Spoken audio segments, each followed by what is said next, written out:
जय Hind everyone. Welcome to government exams funda. एफकेट 2022 aspirants के लिए एक बहुत इंपॉर्टेंट अपडेट है, ध्यान से सुन लेना। देखिए, आप सभी को पता है आपका एफकेट का एग्ज़ाम इसी मंथ होने वाला है। एग्ज़ाम आपका हमेशा मल्टीपल शिफ्ट में होता है। जब से आपका ऑनलाइन एग्ज़ाम स्टार्ट हुआ है तब से मल्टीपल शिफ्ट के अंदर एग्ज़ाम आपको देखने को मिल रहा था। अभी इससे पहले कभी भी नॉर्मलाइजेशन देखने को नहीं मिली एफकेट एग्ज़ाम के अंदर, लेकिन इस बार आपकी ऑफिशियल अपडेट आ चुकी है कि नॉर्मलाइजेशन आपको देखने को मिलेगी एफकेट के एग्ज़ाम में। बहुत इंपॉर्टेंट अपडेट है। जिन भी बच्चों ने एसएससी के एग्ज़ाम दिए हैं, रेलवे के एग्ज़ाम दिए हैं, काफ़ी पास से नॉर्मलाइजेशन के प्रोसेस को ऑब्जर्व किया है, देखा है, उन्हें पता होगा कि कितनी डेविएशन हमें देखने को मिल सकती है नॉर्मलाइजेशन की वजह से।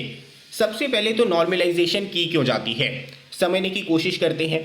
जब आपका वेंडर एग्ज़ाम लेता है मल्टीपल शिफ्ट्स के अंदर, तो ऐसा नहीं हो सकता कि आप लेवल सेम रख सकें। मान लीजिए पहली शिफ्ट के अंदर जो जीके के क्वेश्चंस आएंगे, दूसरी शिफ्ट के अंदर वो रिपीट तो होंगे नहीं, दूसरी तरह के क्वेश्चन आएंगे।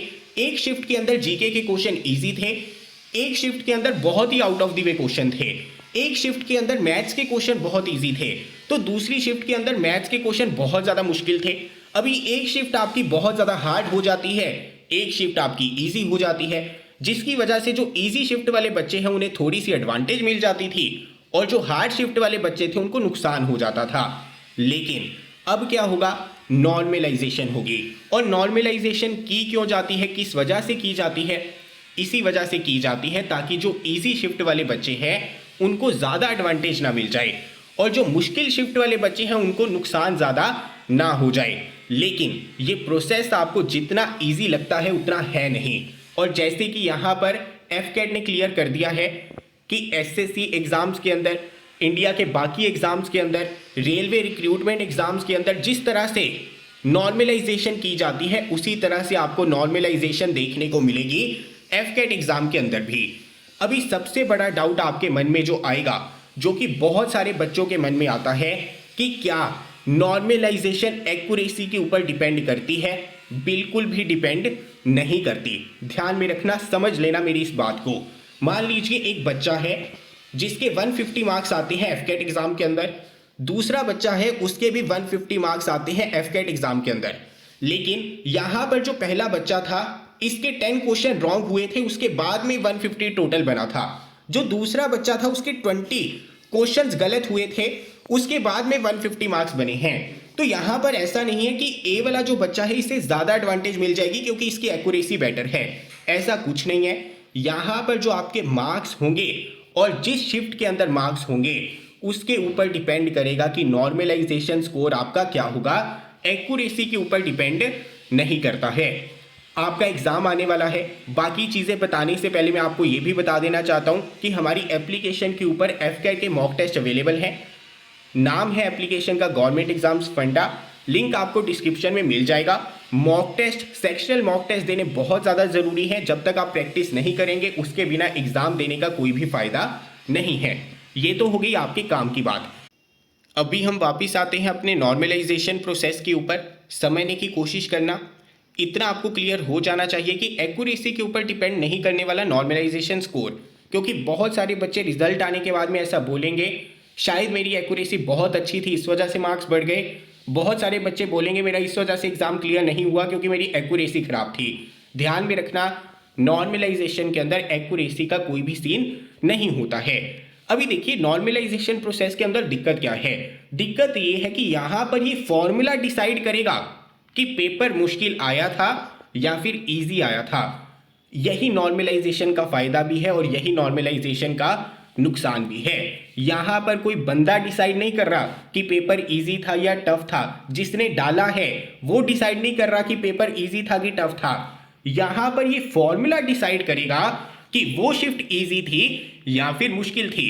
बहुत बार मैंने एसएससी एग्जाम्स के अंदर ऐसा देखा है, जो शिफ्ट हमें बाहर से इजी लगती है एक्चुअल में उस शिफ्ट में भी नॉर्मलाइजेशन का फायदा कई बार हो जाता है, और कई बार जो शिफ्ट हमें बाहर से मुश्किल लगती है उन्हें भी नॉर्मलाइजेशन का फायदा नहीं होता, क्योंकि यहां पर ये डाटा डिसाइड करता है, ना कि कोई बंदा डिसाइड करता है कि वो शिफ्ट इजी थी या फिर वो शिफ्ट मुश्किल थी। अभी ये जो आपका फॉर्मूला है किन चीजों के ऊपर डिपेंड करता है? सबसे पहला फैक्टर है कि यहाँ पर आपके मार्क्स कितने आते हैं, इसके ऊपर नॉर्मलाइज स्कोर आपका डिपेंड करेगा। यानी काट पीट कर आपके कितने मार्क्स आए। आपको पता है कि एक क्वेश्चन सही होगा तो 3 मार्क्स मिलेंगे, अगर आपने अटेम्प्ट किया क्वेश्चन गलत हो गया तो 1 मार्क आपका कट हो जाएगा। तो यहाँ पर काट पीट कर आपके कितने मार्क्स बनते हैं उसे इस फॉर्मूला के अंदर डाला जाएगा। उसके ऊपर भी डिपेंड करेगा कि आपका नॉर्मलाइज स्कोर कितना है। बहुत ज़्यादा इंपॉर्टेंट चीज़ है, ध्यान में रखना। क्यों इंपॉर्टेंट है? मान लीजिए एक शिफ्ट के अंदर आपके 3 अलग बच्चे हैं, तो यहां पर ऐसा नहीं है कि हर बच्चे के +4 हो जाएंगे नॉर्मलाइज मार्क्स जब आएंगे, बिल्कुल भी नहीं। क्योंकि इस फॉर्मूला के अंदर आपके रॉ मार्क्स को डाला जाता है। अगर आपके 140 आए हैं तो यहां पर 140 डाला जाएगा, यहां पर 150 आए हैं तो 150 को डाला जाएगा, 160 आए हैं तो यहां पर 160 को डाला जाएगा।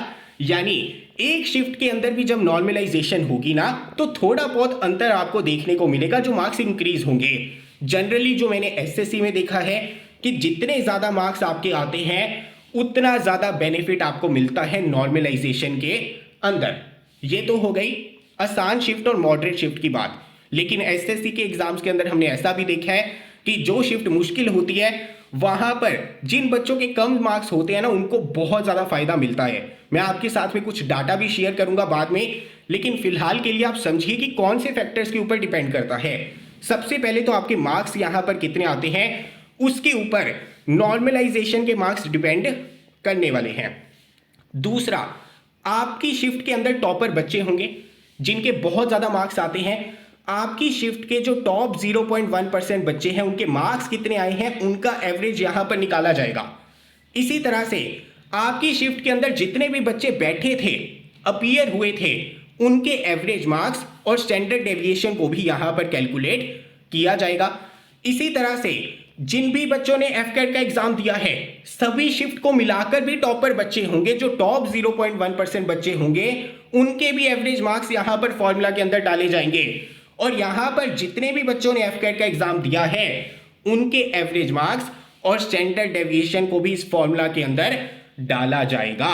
उसके बाद में यहां पर नॉर्मलाइज स्कोर जो है आपका कैलकुलेट किया जाता है। अगर हम यहां पर शॉर्ट में बात करें ना तो ये जो नॉर्मलाइजेशन का फॉर्मूला है इसके अंदर आपके हाथ में कुछ नहीं है, सिर्फ एक ही फैक्टर आपके हाथ में है कि आपके एफकेट एग्जाम के अंदर मार्क्स कितने आते हैं। इसके अलावा आप कौन सी शिफ्ट के अंदर अपीयर होंगे, उस शिफ्ट के अंदर किस तरह के क्वेश्चंस आएंगे, आपकी शिफ्ट में जो टॉपर बच्चे हैं उनके मार्क्स कितने होंगे ये आपको नहीं पता। जो टोटल बच्चे अपीयर होंगे आपकी शिफ्ट में उनके एवरेज मार्क्स क्या होंगे, उनकी स्टैंडर्ड डेविएशन क्या होगी, आपको यहां पर नहीं पता रहेगा। तो यहां पर जो नॉर्मलाइज्ड मार्क्स आपके कैलकुलेट किए जाएंगे इसमें एक ही फैक्टर आपके हाथ में है कि आपके मार्क्स यहां पर कितने आने वाले हैं। इसी वजह से आप देखेंगे कि जब नॉर्मलाइजेशन होती है ना तो कुछ बच्चों को फायदा जरूर होता है लेकिन कुछ बच्चों को नुकसान भी होगा, क्योंकि यहां पर ये फॉर्मूला डिसाइड करेगा कि पेपर इजी था या पेपर डिफिकल्ट था।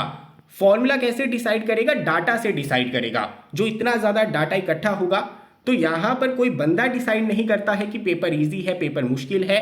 डाटा कलेक्ट होगा, बच्चों के मार्क्स को देखा जाएगा, उनका एवरेज निकाला जाएगा, टॉपर बच्चों के मार्क्स से एवरेज निकाला जाएगा। उसके बाद में नॉर्मलाइजेशन वाले मार्क्स से आपकी कट ऑफ यहां पर डिसाइड होगी। तो ध्यान रखना, फिलहाल के लिए एक चीज इंपॉर्टेंट है कि एक्यूरेसी के ऊपर नॉर्मलाइजेशन डिपेंड नहीं करती है। एक फैक्टर आपके हाथ में है कि आपके मार्क्स कितने आते हैं और ये फैक्टर को ज्यादा से ज्यादा इंप्रूव करिए। अपने मार्क्स ज्यादा से ज्यादा यहां पर लाने की कोशिश करिए, तभी आप यहां पर एग्जाम क्लियर कर पाएंगे। अगर आप यहां पर मेरे से पर्सनली पूछें कि नॉर्मलाइजेशन होनी चाहिए या फिर नहीं होनी चाहिए, मैं यही सुजेस्ट करूंगा कि अगर आप ऑनलाइन एग्जाम कंडक्ट करवाते हैं तो इतना इंफ्रास्ट्रक्चर होना चाहिए कि एक ही दिन के अंदर एग्जाम हो, एक ही शिफ्ट में एग्जाम हो।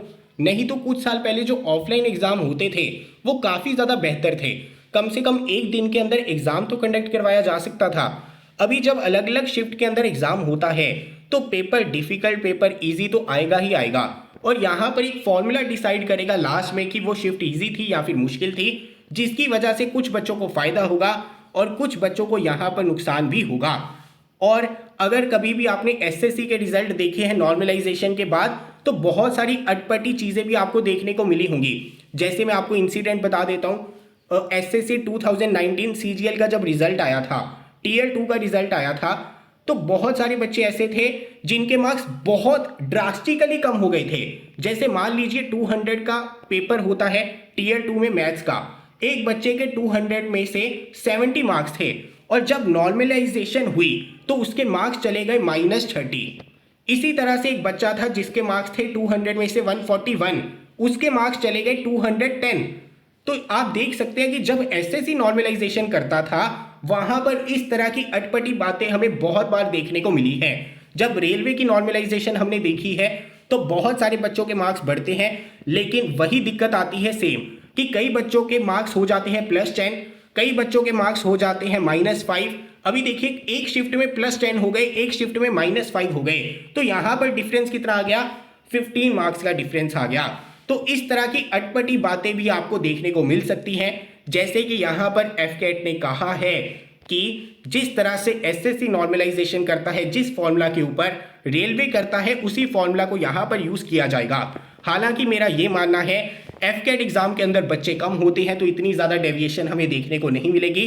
यहां पर नंबर ऑफ शिफ्ट्स एसएससी के मुकाबले कम होती है, रेलवे के मुकाबले कम होती है, तो इतनी डेविएशन देखने को नहीं मिलेंगी। मैं यही चाहूंगा कि अगर नॉर्मलाइजेशन होती है तो एक सही तरह से हो, ताकि ऐसा ना लगे कि कुछ बच्चों को अनफेयर एडवांटेज मिल गई है और कुछ बच्चों का यहां पर नुकसान हो गया है। लास्ट में मैं इतना ही कहना चाहूंगा कि यहां पर आपके हाथ में सिर्फ एक ही फैक्टर है, बाकी फैक्टर्स आपके हाथ में नहीं है, तो ज्यादा सोचने की जरूरत नहीं है। अपनी वीकनेस के ऊपर काम करिए, ज्यादा से ज्यादा क्वेश्चन सॉल्व करने की कोशिश करिए, ज्यादा से ज्यादा मार्क्स लाने की कोशिश करिए। एफकेट एग्जाम में कोई भी दिक्कत आती है, चैनल को सब्सक्राइब कर लीजिए, हमारी एप्लीकेशन के ऊपर विजिट करिए। एफकेट जी के ई बुक, एफकेट test series, sectional mock test, video lectures, एक एक चीज आपको मिल जाएगी। मिलता हूं अगली वीडियो के साथ। जय हिंद।